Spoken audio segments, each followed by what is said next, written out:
En fait, actuellement, Pâques et Pessah, et je pense que euh, l'importance de Pâques est liée au fait que Pessah, c'est lié à la sortie d'Égypte, et que la sortie d'Égypte est liée au livre de l'Exode, et que le livre de l'Exode est marqué par le royaume d'Israël.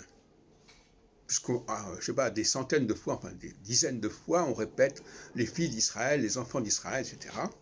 Et ce n'est pas un vain mot. Parce qu'Israël, c'est quand même le royaume du Nord, qu'on le veuille ou non. Et ce livre de l'Exode, qui est constamment autour de ce royaume d'Israël, enfin autour de ces fils d'Israël, même si les gens diront « Ah oui, mais c'était avant Israël ». Mais non, mais c'est une plaisanterie, c'est un texte antidaté, bien évidemment. Il ne faut pas être naïf quand même à ce point-là.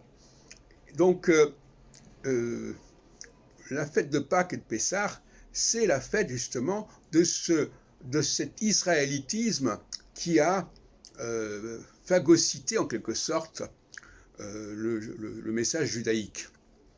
N'oublions pas que on est dans la lutte des classes, on est entre l'indépendance, la volonté d'indépendance des tribus du Nord, qui étaient des tribus asservies, des tribus vassales, face aux colonisateurs, la métropole de Jérusalem, du roi. D'ailleurs, on appelle dans les textes la maison de Juda, on l'appelle la maison du roi, Beit Hamelech. Donc, il faut dire les choses comme elles sont, n'est-ce pas? Même si le message de Pascal, de Pessah, si on peut dire, a été transposé dans le message pascal des chrétiens, avec d'autres significations, bien entendu, ça ne change rien au problème.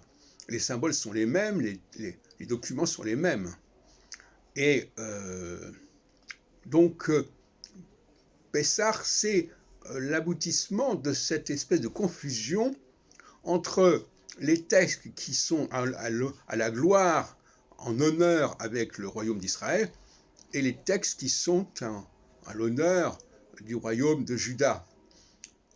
Il est certain que dans les textes des prophètes, c'est plutôt des textes qui viennent du royaume de Juda, puisque constamment c'est Israël qui est interpellé. Donc il y a une espèce de compromis, de mélange dans cet ensemble, dans ce recueil de textes. Et le Écoute Israël, alors là c'est encore un paradoxe particulier, Écoute Israël qui est dans la bouche constamment des prophètes qui interpellent le royaume d'Israël, par des moyens absolument étonnants, il est devenu le credo des Judéens. C'est aberrant.